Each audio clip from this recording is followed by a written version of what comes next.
আজকের আমাদের জবের নাম হলো লোকোমোট স্থাপন করার উপর দক্ষতা অর্জন করা। লোকোমোট স্থাপন করতে হলে আমাদের বিভিন্ন রকম যন্ত্রপাতির প্রয়োজন হয়। সেই যন্ত্রপাতিগুলো আমাদের প্রথমে সংগ্রহ করে নিতে হবে। এরপর আমাদের এই লোকোমোটের নিচের অংশে একটি ট্রাপ ব্যবহার করতে হবে। এই ট্রাপটি অবশ্যই নিচের অংশে থাকবে।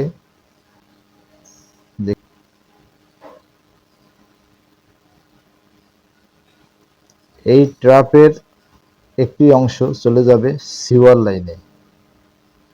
এরপরে কোমরটি স্থাপন করার বা এটাকে বসানোর সময় অবশ্যই লেভেল পরীক্ষা করতে হবে। এটার সম্মুখে এবং পিছনে যেন সমান থাকে এবং ডানে বামেও যেন সমান থাকে। এটা অবশ্যই খুব সূক্ষ্মভাবে লেভেলটি পরীক্ষা করতে হবে।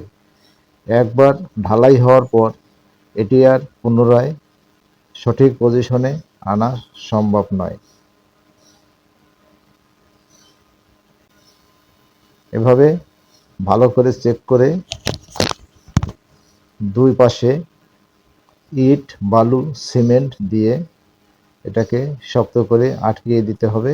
এরপরে ফাইনাল ঢালাই করে দিতে হবে।